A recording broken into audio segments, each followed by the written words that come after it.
Baik, yang pertama kita akan overview terlebih dahulu. Pada sistem reproduksi wanita terdiri dari sepasang ovarium, sepasang tuba uterina atau fallopian tube, glandula mamae, dan satu uterus. Di sebelah inferior dari uterus dan dipisahkan oleh serviks yaitu vagina. Lalu, hormon-hormon yang mengatur sistem ini terdiri dari hormon yang disekresi oleh adenohipofisis seperti follicle stimulating hormone atau FSH dan luteinizing hormone atau LH, dan oleh dua hormon steroid ovarium, estrogen dan progesteron hormon, yang dimana setiap hormon memiliki fungsinya masing-masing. Oke, baik, di sini saya akan menjelaskan materi tentang ovarium. Jadi, ovarium itu memiliki panjang sekitar 3 cm, lebarnya 1,5 cm, dan tebalnya itu 1 cm. Nah, lapisan dari ovarium sendiri itu yang pertama ada epitel selapis kuboid atau selapis gepeng, atau biasa disebut epitel germinal, yang berlanjut dengan mesotel pada bagian ligamentum ovari. Lalu yang kedua ada lapisan tunika albugenia, yang merupakan jaringan ikat seperti simpai testis. Yang ketiga ada korteks, lalu yang keempat ada medula. Nah, selama masih berada dalam janin, sel germinalis ini berdiferensiasi menjadi oogonia lalu membelah secara mitosis dan dilanjut dengan fase pertama, pembelahan meiosis. Pembelahan ini berhenti pada tahap perkembangan oosit primer atau ositus primarius. Folikel primordial juga terbentuk kehidupan janin dan terdiri dari satu oosit primer yang dikelilingi oleh satu lapisan sel folikular gepeng. Nah, pada saat pubertas sendiri, ada dan di bawah pengaruh hormon hipofisis, folikel primordial tumbuh dan membesar untuk menjadi folikel primer atau foliculus primarius, lalu sekunder foliculus secundarius, dan matur foliculus mature, yang dapat tersebar di korteks dan meluas jauh ke dalam medula ovarium. Korteks ovarium biasanya berisi banyak folikel ovarium dalam berbagai tahap perkembangan. Selain itu, ovarium mengandung korpus luteum yang besar dan folikel yang mengalami ovulasi dan korpus albikan dari korpus luteum yang mengalami degenerasi. Nah, untuk gambar histologi dari ovarium sendiri udah ada di sebelah kiri saya. Lalu untuk bagian-bagian folikel dari perkembangan dia itu sudah ada di gambar, kalian bisa lihat sendiri. Sekian penjelasan dari saya. Baik, selanjutnya saya akan menjelaskan mengenai histologi ampula et infundibulum. Seperti yang terlihat, bisa diidentifikasi terdapat 3 lapisan layer, yaitu tunika mucosa, tunika muscularis, dan juga tunika serosa. Di dalam tunika mucosa, bisa kita lihat terdapat epitel silindis lapis, juga pec cells, yaitu sel sekretory, dan juga lamina propria. Sedangkan di tunika muscularis, terdapat lapisan muskular, sirkular dalam, dan juga longitudinal luar. Sedangkan di tunika serosa terdapat peritoneum visceral dengan mesotel. Oke, untuk yang selanjutnya aku akan menjelaskan mengenai ismus. Ismus itu dia terlihat di PPT ada 3 lapisan. Yang pertama ada yang paling dalam itu namanya mukosa, kemudian ada muskularis, dan yang paling luar itu adalah serosa. Dimana serosa ini akan melindungi dari organ ismus sendiri dari gesekan luar dari organ lain.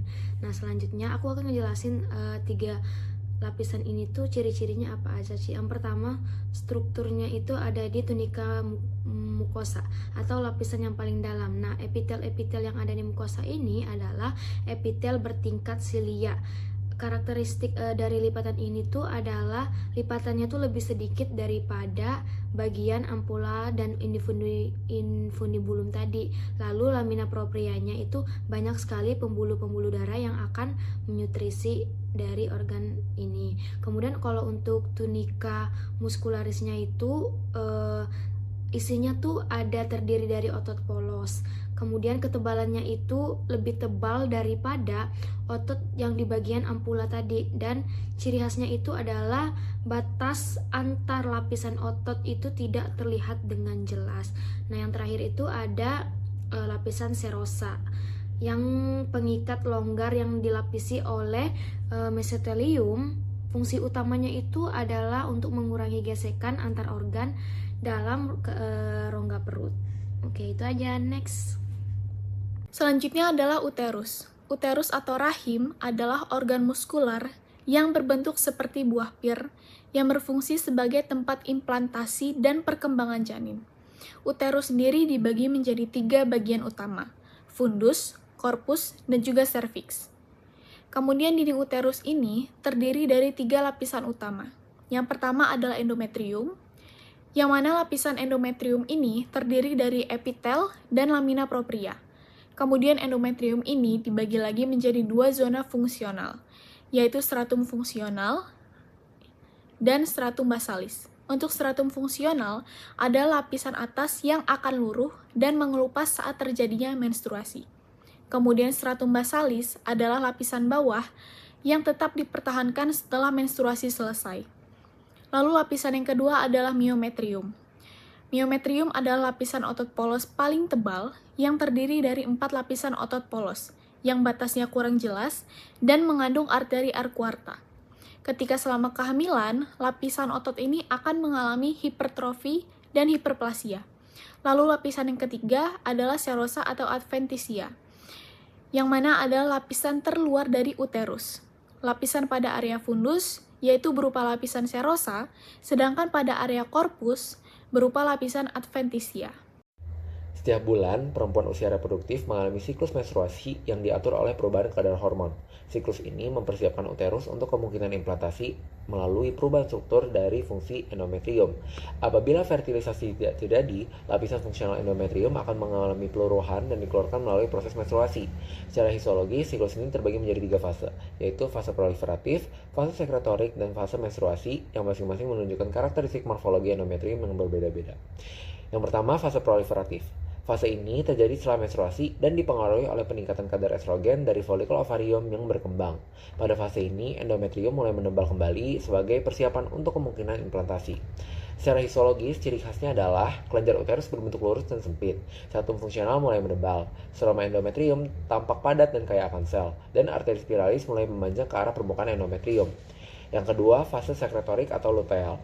Fase ini terjadi setelah ovulasi dan dipengaruhi terutama oleh progesteron yang disekresi korpus luteum.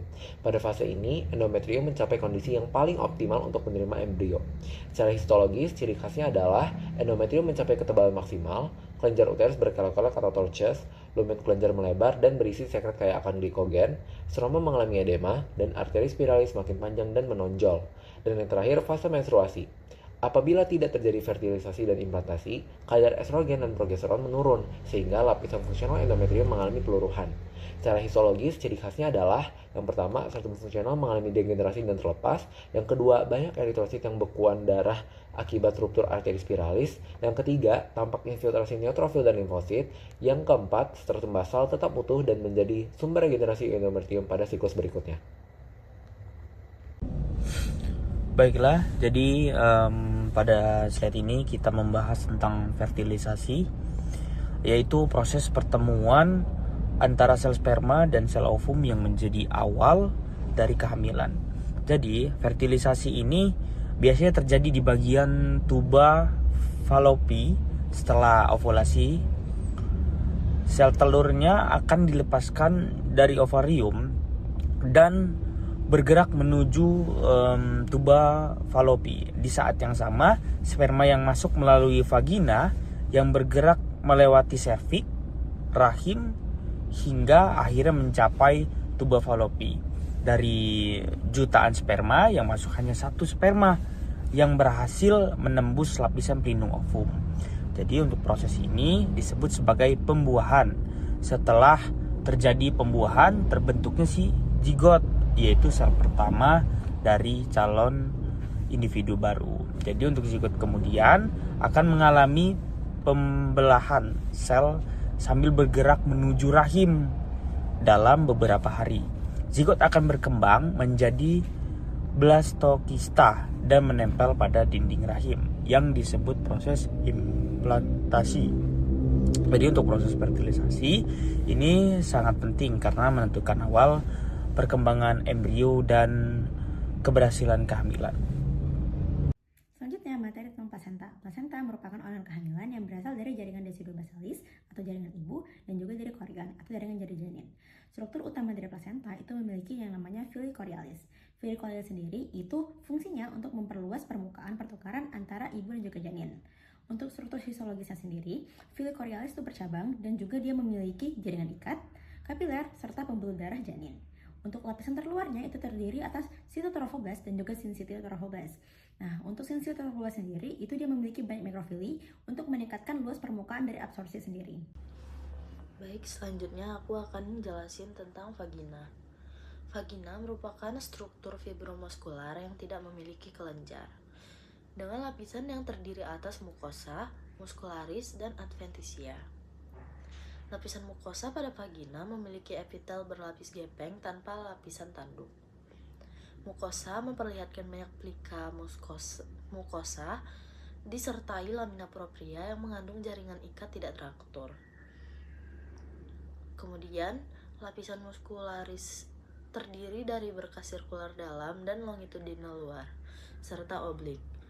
Terdapat jaringan ikat interstitial kayak serat elastik. Kemudian lapisan adventitia mengandung pembuluh darah dan berkas saraf. Komponen utama pada epitel vagina kecuali di lapisan paling dalam yaitu glikogen. Selama fase folikular atau daur haid, glikogen menumpuk di epitel vagina mencapai kadar maksimal sebelum ovulasi. Baiklah, selanjutnya penjelasan mengenai glandula mame. Glandula mame itu sendiri merupakan kelenjar tubula alveolar majemuk yang tersusun atas 15 sampai 20 lobus yang dipisahkan oleh jaringan ikat dan jaringan lemak interlobular. Setiap lobus terdiri atas lobulus yang mengandung alveoli dan ductus intralobular. Alveoli dilapisi oleh epitel kubus lapis dan berfungsi menghasilkan sekret atau ASI, sedangkan ductus tampak lebih kecil dengan lumen lebih sempit. Di sekitar alveoli terdapat sel myoepitel yang membantu mengeluarkan sekret saat berkontraksi. Adapun alur aliran sekret dimulai dari alveoli, lalu ductus intralobularis, ductus interlobularis, ductus lactiferus, sinus lactiferus, dan papilla mame. Sekian dari saya, terima kasih.